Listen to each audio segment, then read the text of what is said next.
ਪਿਛਲੇ ਲੰਮੇ ਸਮੇਂ ਤੋਂ ਬ੍ਰੇਨ ਔਨ ਟੀਵੀ ਤੇ ਇਸ਼ਤਿਹਾਰ ਦੇਣ ਲਈ ਕਈ ਜੋਤਿਸ਼ਾਂ, ਤਾਂਤਰਿਕਾਂ ਤੇ ਪੀਰਾਂ ਦੇ ਫੋਨ ਆ ਰਹੇ ਨੇ, ਪਰ ਹਰੇਕ ਵਾਰੀ brain on TV the team ਵੱਲੋਂ ਬੜੇ ਹੀ ਪਿਆਰ ਅਤੇ ਸਤਿਕਾਰ ਨਾਲ ਮਸ਼ਹੂਰੀ ਕਰਨ ਤੋਂ ਇਨਕਾਰ ਕਰ ਦਿੱਤਾ ਜਾਂਦਾ ਹੈ। ਇਸ ਦੇ ਬਾਵਜੂਦ ਵੀ ਕੁਝ ਲੋਕ ਜ਼ੋਰ ਪਾਉਂਦੇ ਨੇ ਕਿ ਸਾਡੀ ਮਸ਼ਹੂਰੀ ਕਰੋ, ਜਿਸ ਦੇ ਸਦਕਾ brain on TV the team ਵੱਲੋਂ ਇਹ ਫੈਸਲਾ ਲਿਆ ਗਿਆ ਹੈ ਕਿ ਜਿਹੜਾ ਵੀ ਕੋਈ ਜੋਤਸ਼ੀ, ਤਾਂਤਰਿਕ ਜਾਂ ਪੀਰ ਜੇਕਰ ਗੈਰ ਕੁਦਰਤੀ ਤਰੀਕੇ ਨਾਲ ਪੰਜਾਬ ਦੇ ਲੁੱਟੇ ਜਾ ਰਹੇ ਪਾਣੀ ਨੂੰ ਬਚਾ ਲਵੇ ਜਾਂ ਪੰਜਾਬ ਵਿੱਚੋਂ ਨਸ਼ਾ ਖਤਮ ਕਰਵਾਉਣ ਵਿੱਚ ਕਾਰਗਰ ਸਾਬਤ ਹੋਵੇਗਾ ਤਾਂ ਬ੍ਰੇਨ ਔਨ ਟੀਵੀ ਵੱਲੋਂ ਉਸ ਮਹਾਨ ਵਿਅਕਤੀ ਤੇ ਅਸਲੀ ਜੋਤਸ਼ੀ, ਤਾਂਤਰਿਕ ਜਾਂ ਪੀਰ ਦੀ ਮਸ਼ਹੂਰੀ ਸਦਾ ਵਾਸਤੇ ਮੁਫਤ 'ਚ ਕੀਤੀ ਜਾਵੇਗੀ ਤੇ ਅਲੱਗ ਤੋਂ ਮੂੰਹ ਮੰਗੀ ਫੀਸ ਵੀ ਦਿੱਤੀ ਜਾਵੇਗੀ। ਧੰਨਵਾਦ।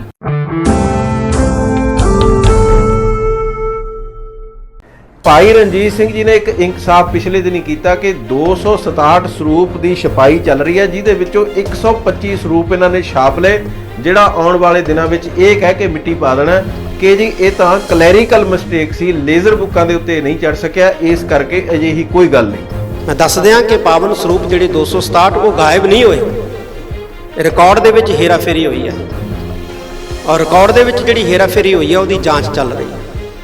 ਫਾਈਨਲ ਰਿਪੋਰਟ ਜਿਹੜੀ ਆਊਗੀ ਉਦੋਂ ਪਤਾ ਲੱਗੂ ਕਿ ਕੌਣ ਜਿਹੜੇ ਆ ਉਹ ਦੋਸ਼ੀ। ਇੱਕ ਮੌਜੂਦਾ ਮੀਤ ਪ੍ਰਧਾਨ ਤੇ ਇੱਕ ਮੁੱਖ ਸਕੱਤਰ ਇਹ ਗੱਲ ਕਹਿੰਦਾ ਹੈ ਕਿ ਹਾਂ ਇਹ ਗੱਲ ਬਿਲਕੁਲ ਠੀਕ ਹੈ, ਸਾਡੇ 267 ਸਰੂਪ ਰਿਕਾਰਡ ਦੇ ਵਿੱਚੋਂ ਹੈ ਨਹੀਂ, ਗੁਰੂ ਗ੍ਰੰਥ ਸਾਹਿਬ ਦੇ ਸਰੂਪ ਗੈਪ ਨੇ, ਜਿਹਨੂੰ ਹਿੰਦੁਸਤਾਨ ਟਾਈਮ ਦੇ ਵਿੱਚ ਵੱਡੇ ਅਖਬਾਰਾਂ ਦੇ ਵਿੱਚ ਜਿਨ੍ਹਾਂ ਨੇ ਲਿਖਿਆ ਕਿ ਸ਼੍ਰੋਮਣੀ ਕਮੇਟੀ ਨੇ ਇਹ ਗੱਲ ਐਡਮਿਟ ਕਰ 267 ਸਰੂਪ ਛਾਪ ਕੇ ਬੈਂਡਿੰਗ ਹਾਊਸ ਦੇ ਵਿੱਚ ਪਹੁੰਚਾ ਦਿੱਤੇ ਗਏ ਜੀ, ਤਰਨਤਾਰਨ ਰੋਡ ਤੇ। ਉਥੋਂ ਬੈਂਡਿੰਗ ਹੋ ਕੇ ਵਾਪਸ ਆ ਗਏ, ਤਿਆਰ ਨੇ ਜੀ। ਹੁਣ ਉਹਨਾਂ ਦੀ ਰਿਪੋਰਟ ਤਿਆਰ ਹੋਊਗੀ ਕਿ ਉਹ ਤੇ ਪੂਰੇ ਹੀ ਸੀ ਜੀ, ਕੋਈ ਗਾਇਬ ਹੀ ਨਹੀਂ ਹੋਇਆ। ਅੱਛਾ ਜੀ। ਝੂਠ ਕੌਣ ਬੋਲ ਰਿਹਾ ਆ, ਮੌਜੂਦਾ ਜਥੇਦਾਰ ਜਾਂ ਸਾਬਕਾ ਜਥੇਦਾਰ? ਕੀ ਸ਼੍ਰੋਮਣੀ ਕਮੇਟੀ ਦਾ ਸਾਬਕਾ ਸਕੱਤਰ ਵੀ ਝੂਠਾ ਨਿਕਲਿਆ? ਬ੍ਰੇਨ ਔਨ ਟੀਵੀ ਕਿਸੇ ਵੀ ਜਥੇਦਾਰ ਦੀ ਜਥੇਦਾਰੀ ਨੂੰ ਖਤਰੇ ਵਿੱਚ ਨਹੀਂ ਪਾ ਰਿਹਾ, ਪਰ ਮਸਲਾ ਸ਼੍ਰੀ ਗੁਰੂ ਗ੍ਰੰਥ ਸਾਹਿਬ ਜੀ ਦੀ ਬੇਅਦਬੀ ਦਾ ਹੈ। ਸ਼੍ਰੋਮਣੀ ਕਮੇਟੀ ਦੇ ਰਿਕਾਰਡ ਵਿੱਚੋਂ ਸ਼੍ਰੀ ਗੁਰੂ ਗ੍ਰੰਥ ਸਾਹਿਬ ਦੇ 267 ਸਰੂਪ ਗਾਇਬ ਹੋ ਗਏ ਜਾਂ ਕਰ ਦਿੱਤੇ ਗਏ। ਇਹ ਇੱਕ ਬੁਝਾਰਤ ਹੈ। ਸਿੱਖਾਂ ਦੇ ਸਾਹਮਣੇ ਵੱਡੀ ਚਿੰਤਾ ਦਾ ਵਿਸ਼ਾ ਤਾਂ ਇਹ ਹੈ ਕਿ ਸ਼੍ਰੀ ਗੁਰੂ ਗ੍ਰੰਥ ਸਾਹਿਬ ਜੀ ਦੀ ਬੇਅਦਬੀ ਹੋਈ ਹੈ। ਗੁਰੂ ਗ੍ਰੰਥ ਸਾਹਿਬ ਦੀ ਬੇਅਦਬੀ ਕਰਨ ਦਾ ਅੱਜਕੱਲ ਫੈਸ਼ਨ ਜਿਹਾ ਹੀ ਬਣ ਗਿਆ ਲੱਗਦਾ ਹੈ। ਉਹ ਕਿਵੇਂ? ਮੰਨ ਲਵੋ ਦੋ ਦੋਸਤ ਬੈਠੇ ਆਪਸ ਵਿੱਚ ਗੱਲਾਂ ਕਰਦਿਆਂ ਇੱਕ ਦੂਸਰੇ ਨੂੰ ਗਾਲਾਂ ਵੀ ਕੱਢ ਦਿੰਦੇ ਨੇ ਤੇ ਉਹਨਾਂ ਗਾਲਾਂ ਦਾ ਕੋਈ ਗੁੱਸਾ ਵੀ ਨਹੀਂ ਕਰਦਾ। ਠੀਕ ਉਵੇਂ ਗੁਰੂ ਗ੍ਰੰਥ ਸਾਹਿਬ ਦੀ ਬੇਅਦਬੀ ਵੀ ਮਿਲ ਕੇ ਕੀਤੀ ਜਾ ਰਹੀ ਲੱਗਦੀ ਏ। ਕੋਈ ਬੰਦਾ ਪੋਸਟਰ ਲਾ ਕੇ ਕਹਿ ਦਿੰਦਾ ਹੈ ਕਿ ਮੈਂ ਗੁਰੂ ਗ੍ਰੰਥ ਸਾਹਿਬ ਦੀ ਬੇਇੱਜ਼ਤੀ ਕਰਨ ਲੱਗਿਆ ਹਾਂ, ਮੈਨੂੰ ਰੋਕ ਕੇ ਵਿਖਾਓ, ਤੇ ਪੋਸਟਰ ਦੇ ਵਿੱਚ ਸਿੱਖਾਂ ਨੂੰ ਮਾਵਾਂ ਭੈਣਾਂ ਦੀਆਂ ਗਾਲਾਂ ਕੱਢ ਦਿੰਦਾ ਏ। ਦੂਜੇ ਬੰਨੇ ਸ਼੍ਰੋਮਣੀ ਕਮੇਟੀ ਵਿੱਚੋਂ ਗੁਰੂ ਗ੍ਰੰਥ ਸਾਹਿਬ ਦੇ ਸਰੂਪ ਹੀ ਗਾਇਬ ਹੋ ਜਾਂਦੇ ਨੇ ਤੇ ਭਾਜੀ ਹਰਪ੍ਰੀਤ ਸਿੰਘ ਹੋਰੀ ਜੋ ਕਿ ਜਥੇਦਾਰ ਨੇ ਕਹਿ ਰਹੇ ਨੇ ਕਿ ਗੁਰੂ ਗ੍ਰੰਥ ਸਾਹਿਬ ਦੇ ਸਰੂਪ ਅਸਲ ਵਿੱਚ ਗਾਇਬ ਹੀ ਨਹੀਂ ਹੋਏ, ਸਿਰਫ ਰਿਕਾਰਡ ਵਿੱਚੋਂ ਗਾਇਬ ਨੇ। ਭਾਜੀ ਹਰਪ੍ਰੀਤ ਸਿੰਘ ਦੀ ਇੱਜ਼ਤ ਸਿੱਖ ਹਿਰਦਿਆਂ ਦੇ ਵਿੱਚ ਬਹੁਤ ਜ਼ਿਆਦਾ ਏ, ਹੋਣੀ ਵੀ ਚਾਹੀਦੀ ਹੈ। ਪਰ ਸਵਾਲ ਤਾਂ ਉਹੀ ਆ ਗਿਆ ਕਿ ਦੋ ਯਾਰ ਇੱਕ ਦੂਸਰੇ ਨੂੰ ਗਾਲਾਂ ਕੱਢ ਰਹੇ ਨੇ, ਇੱਕ ਨੇ ਗੁਰੂ ਗ੍ਰੰਥ ਸਾਹਿਬ ਐਲਾਨ ਕਰਕੇ ਬੇਇੱਜ਼ਤ ਕੀਤਾ ਤੇ ਦੂਜਾ ਕਹਿੰਦਾ ਗਾਇਬ ਹੀ ਕਰ ਲੈਨੇ ਆ। ਜੇ ਤੇਰਾ ਕੁਝ ਨਹੀਂ ਵਿਗੜਿਆ ਤਾਂ ਮੇਰਾ ਕੀ ਕਰ ਲਊ? ਬ੍ਰੇਨ ਔਨ ਟੀਵੀ ਸਿੱਧੇ ਤੌਰ ਤੇ ਸ਼੍ਰੋਮਣੀ ਕਮੇਟੀ ਤੇ ਭਾਜੀ ਹਰਪ੍ਰੀਤ ਸਿੰਘ ਨੂੰ ਸਵਾਲ ਕਰਦਾ ਹੈ ਕਿ ਕੀ ਸ਼੍ਰੋਮਣੀ ਕਮੇਟੀ ਕੋਲ ਅਜਿਹਾ ਵੀ ਕੋਈ ਰਿਕਾਰਡ ਹੈ ਜਿਸ ਵਿੱਚ ਜਥੇਦਾਰਾਂ ਦੀਆਂ ਵੱਡੇ ਮੁਲਾਜ਼ਮਾਂ ਦੀਆਂ ਤਨਖਾਹਾਂ ਤਾਂ ਦੇ ਦਿੱਤੀਆਂ ਹੋਣ, ਪਰ ਰਿਕਾਰਡ ਵਿੱਚ ਦਰਜ ਨਾ ਹੋਣ ਤੇ ਸਾਰੇ ਬੰਦੇ ਦੋ ਵਾਰ ਤਨਖਾਹ ਲੈ ਲੈਣ? ਭਾਜੀ ਹਰਪ੍ਰੀਤ ਸਿੰਘ ਕਹਿ ਰਿਹਾ ਕਿ ਗੁਰੂ ਗ੍ਰੰਥ ਸਾਹਿਬ ਰਿਕਾਰਡ ਵਿੱਚੋਂ ਗਾਇਬ ਹੈ। ਇਹ ਗੁਰੂ ਗ੍ਰੰਥ ਸਾਹਿਬ ਨੇ ਜਾਂ ਸ਼੍ਰੋਮਣੀ ਕਮੇਟੀ ਦੇ ਪੰਥ ਦੋਖੀਆਂ ਦੀ ਗੰਦੀ ਖੇਡ? ਹੈਰਾਨੀ ਦੀ ਗੱਲ ਤਾਂ ਇਹ ਹੈ ਕਿ ਸ਼੍ਰੋਮਣੀ ਕਮੇਟੀ ਨੇ ਕਦੇ ਕਿਸੇ ਵੱਡੇ ਨੌਕਰ ਜਾਂ ਜਥੇਦਾਰ ਦੀ ਤਨਖਾਹ ਤਾਂ ਰਿਕਾਰਡ ਵਿੱਚੋਂ ਗਾਇਬ ਨਹੀਂ ਕੀਤੀ, ਪਰ ਸ਼੍ਰੀ ਗੁਰੂ ਗ੍ਰੰਥ ਸਾਹਿਬ ਗਾਇਬ ਨੇ, ਸਿੱਖਾਂ ਦੇ ਗੁਰੂ ਗਾਇਬ ਨੇ। ਸਵਾਲ ਸਿੱਖ ਕੌਮ ਤੇ ਭਾਜੀ ਹਰਪ੍ਰੀਤ ਸਿੰਘ ਹੋਰਾਂ ਦੇ ਵਿਚਾਲੇ ਠੁੱਡੇ ਖਾ ਰਿਹਾ ਏ। ਜਵਾਬ ਕਿਸਨੇ ਦੇਣਾ ਏ ਜਾਂ ਬੇਅਦਬੀ ਦਾ ਜਵਾਬ ਦੇ ਹੀ ਕੌਣ ਸਕਦਾ ਏ? ਇਹ ਫੈਸਲਾ ਦੋਨਾਂ ਧਿਰਾਂ ਦੇ ਵਿਚਾਲੇ ਹੈ। ਬ੍ਰੇਨ ਔਨ ਟੀਵੀ ਤੋਂ ਗੁਰਪਿੰਦਰ ਕੌਰ ਦੀ ਰਿਪੋਰਟ। ਮੈਂ ਦੱਸ ਦਿਆਂ ਕਿ ਪਾਵਨ ਸਰੂਪ ਜਿਹੜੇ 267 ਉਹ ਗਾਇਬ ਨਹੀਂ ਹੋਏ, ਰਿਕਾਰਡ ਦੇ ਵਿੱਚ ਹੇਰਾਫੇਰੀ ਹੋਈ ਹੈ ਔਰ ਰਿਕਾਰਡ ਦੇ ਵਿੱਚ ਜਿਹੜੀ ਹੇਰਾਫੇਰੀ ਹੋਈ ਹੈ ਉਹਦੀ ਜਾਂਚ ਚੱਲ ਰਹੀ ਹੈ। ਫਾਈਨਲ ਰਿਪੋਰਟ ਜਿਹੜੀ ਆਊਗੀ ਉਦੋਂ ਪਤਾ ਲੱਗੂ ਕਿ ਕੌਣ ਜਿਹੜੇ ਆ ਉਹ ਦੋਸ਼ੀ। 267 ਸਰੂਪ ਛਾਪ ਕੇ ਬੈਂਡਿੰਗ ਹਾਊਸ ਦੇ ਵਿੱਚ ਪਹੁੰਚਾ ਦਿੱਤੇ ਗਏ ਜੀ, ਤਰਨਤਾਰਨ ਰੋਡ ਤੇ। ਉਥੋਂ ਬੈਂਡਿੰਗ ਹੋ ਕੇ ਵਾਪਸ ਆ ਗਏ, ਤਿਆਰ ਨੇ ਜੀ। ਹੁਣ ਉਹਨਾਂ ਦੀ ਰਿਪੋਰਟ ਤਿਆਰ ਹੋਊਗੀ ਕਿ ਉਹ ਤੇ ਪੂਰੇ ਹੀ ਸੀ ਜੀ, ਕੋਈ ਗਾਇਬ ਹੀ ਨਹੀਂ ਹੋਇਆ। ਅੱਛਾ ਜੀ। ਇਹ ਲਿਹਾਜ਼ ਪਾਲਿਆ ਗਿਆ, ਲਿਹਾਜ਼ ਕਿਤੇ ਨਾ ਕਿਤੇ ਕਿਸੇ ਨੂੰ ਖੁਸ਼ ਕੀਤਾ ਗਿਆ। 267 ਸਰੂਪ ਦੇ ਕੇ ਹਾਂ, ਹੋ ਸਕਦਾ ਕਿਸੇ ਵੱਡੇ ਲੀਡਰ ਨੇ ਟੈਲੀਫੋਨ ਕੀਤਾ ਹੋਇਆ, ਬਾਬਾ ਜੀ ਆ ਰਹੇ, ਇਹਨਾਂ ਨੂੰ ਇੰਨੇ ਸਰੂਪ ਦੇ ਦਿਓ ਜੀ। ਇਹ ਲਾਪਰਵਾਹੀਆਂ ਇਹ ਜਾਣਬੁੱਝ ਕੇ ਨਹੀਂ, ਇਹ ਪ੍ਰੀ ਪਲਾਨਡ ਨੇ ਜਾਂ ਗੁਰੂ ਦਾ ਭੈ ਹੀ ਹੈ ਨਹੀਂ। ਜਾਣ ਬੁੱਝ ਕੇ ਉੱਥੇ ਵਿਅਕਤੀਆਂ ਨੇ ਕਿਸੇ ਨੂੰ ਦੇ ਦਿੱਤੇ ਪੈਸੇ, ਜੇਬ 'ਚ ਪਾ ਲਿਆ, ਪੈਸੇ ਜਮ੍ਹਾਂ ਨਹੀਂ ਕਰਾਏ। ਜੀ ਮੈਂ ਦੱਸ ਦਿਆਂ ਕਿ ਪਾਵਨ ਸਰੂਪ ਜਿਹੜੇ 267 ਉਹ ਗਾਇਬ ਨਹੀਂ ਹੋਏ, ਰਿਕਾਰਡ ਦੇ ਵਿੱਚ ਹੇਰਾਫੇਰੀ ਹੋਈ ਹੈ ਔਰ ਰਿਕਾਰਡ ਦੇ ਵਿੱਚ ਜਿਹੜੀ ਹੇਰਾਫੇਰੀ ਹੋਈ ਹੈ ਉਹਦੀ ਜਾਂਚ ਚੱਲ ਰਹੀ ਹੈ। ਫਾਈਨਲ ਰਿਪੋਰਟ ਜਿਹੜੀ ਆਊਗੀ ਉਦੋਂ ਪਤਾ ਲੱਗੂ ਕਿ ਕੌਣ ਜਿਹੜੇ ਆ ਉਹ ਦੋਸ਼ੀ।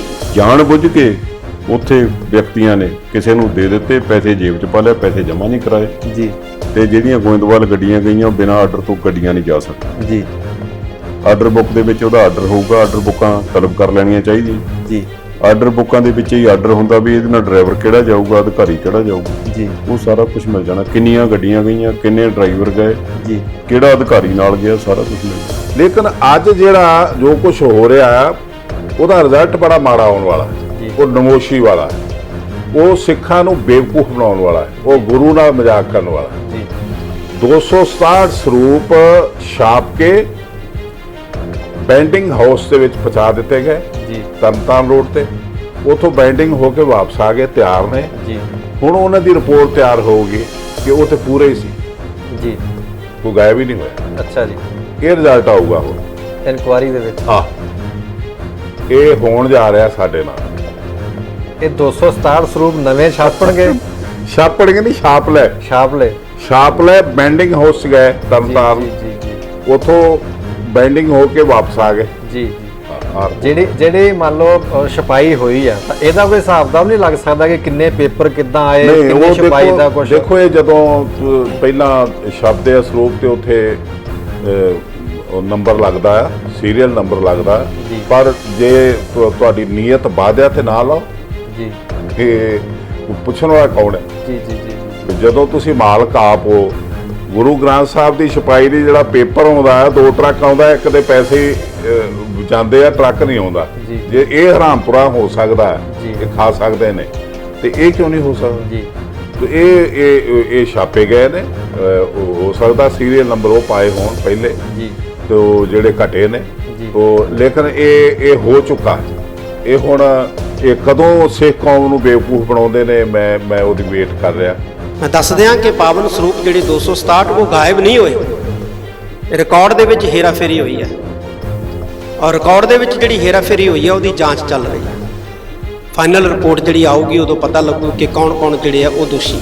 ਇਹ ਜਿੰਨਾ ਮਰਜ਼ੀ ਤੁਸੀਂ ਝੂਠ ਬੋਲ ਲਓ, ਜਿੰਨਾ ਮਰਜ਼ੀ ਤੁਸੀਂ ਪਾਪ ਤੇ ਪਰਦੇ ਪਾ ਲਓ, ਇਹ ਪਾਪ ਤੇ ਪਰਦੇ ਪੈਣੇ ਨਹੀਂ, ਇਹ ਉਜਾਗਰ ਹੋਣਗੇ। ਹੁਣ ਮੈਂ ਇਹ ਗੱਲ ਤੁਹਾਡੇ ਸਾਹਮਣੇ ਆ ਗਈ ਕਿ ਇੱਕ ਪਾਸੇ ਮੌਜੂਦਾ ਪ੍ਰਧਾਨ ਮੀਤ ਪ੍ਰਧਾਨ ਤੇ ਮੁੱਖ ਸਕੱਤਰ ਕਹਿੰਦਾ 267 ਸਰੂਪ ਗਾਇਬ ਨੇ, ਤੇ ਇੱਕ ਸ਼੍ਰੋਮਣੀ ਕਮੇਟੀ ਦੇ ਪ੍ਰਧਾਨ ਦਾ ਮੌਜੂਦਾ ਪੀਏ ਜਿਹਦੇ ਹੱਥ 'ਚ ਬੜੀ ਤਾਕਤ ਹੈ, ਉਹ ਕਹਿੰਦਾ ਜੀ ਕਿ ਸ਼੍ਰੋਮਣੀ ਕਮੇਟੀ ਇਹ ਮੰਨਦੀ ਹੋਣੀ ਹੈਗੀ ਕਿ 267 ਸਰੂਪ ਜਿਹੜੇ ਨੇ ਉਹ ਗਾਇਬ ਨੇ। ਇਹ ਤਾਂ ਕਮਲਜੀਤ ਸਿੰਘ ਕਹਿੰਦਾ, ਤੇ ਸਾਨੂੰ ਇਹ ਸਮਝ ਨਹੀਂ ਆਉਂਦੀ ਕਿ ਕਮਲਜੀਤ ਸਿੰਘ ਕੋਈ ਕਮਲਾ ਹੋ ਗਿਆ।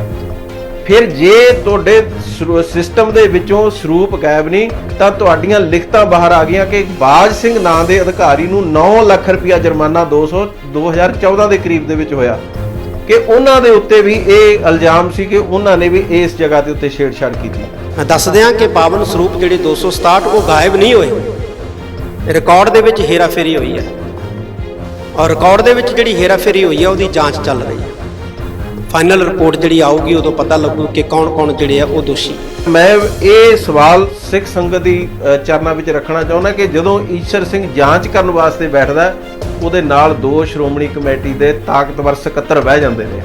ਹੁਣ ਮੈਨੂੰ ਦੱਸੋ ਕਿ ਜਿਹੜੇ ਡਰਾਈਵਰਾਂ ਨੂੰ ਤਨਖਾਹਾਂ, ਜਿਹੜੇ ਡਰਾਈਵਰਾਂ ਦੀਆਂ ਨੌਕਰੀਆਂ ਉਹਨਾਂ ਸਕੱਤਰਾਂ ਦੇ ਹੱਥ ਵਿੱਚ ਨੇ, ਉਹਨਾਂ ਦਾ ਜਦੋਂ ਚਾਹਣ ਉਹ ਗਲ ਵੱਢ ਸਕਦੇ ਨੇ, ਤੇ ਉਹ ਡਰਾਈਵਰ ਕਦੇ ਕੋਈ ਸੱਚ ਬੋਲ ਸਕਦੇ ਨੇ ਉਹਨਾਂ ਦੇ ਸਾਹਮਣੇ? ਤੇ ਇਹਦਾ ਮਤਲਬ ਉਹਨਾਂ ਨੂੰ ਜਿਵੇਂ ਪਿੱਛੋਂ ਪੜਾ ਕੇ ਲਿਆਇਆ ਜਾਊਗਾ, ਉਹ ਉੱਥੇ ਬਿਆਨ ਦੇਣਗੇ, ਉਹਨਾਂ ਬਿਆਨਾਂ ਦੀ ਰਿਕਾਰਡਿੰਗ ਹੁੰਦੀ ਆ, ਤੇ ਕੱਲ ਨੂੰ ਫਿਰ ਇੱਕ ਪ੍ਰਾਈਵੇਟ ਚੈਨਲ ਜਿਹੜਾ ਹੈ ਇੱਕ ਪਰਿਵਾਰ ਦਾ, ਉਹਦੇ ਤੇ ਇਹ ਲਗਾਤਾਰ ਉਹਨਾਂ ਦੇ ਬਿਆਨ ਦਿਖਾਏ ਜਾਣਗੇ ਸੱਚੇ ਹੋਣ ਵਾਸਤੇ ਕਿ ਨਹੀਂ ਜੀ ਇਹ ਜੋ ਵੀ ਲੋਕ ਬੋਲ ਰਹੇ ਨੇ ਸਾਡੇ ਵਰਗੇ ਇਹ ਝੂਠ ਬੋਲ ਰਹੇ ਨੇ।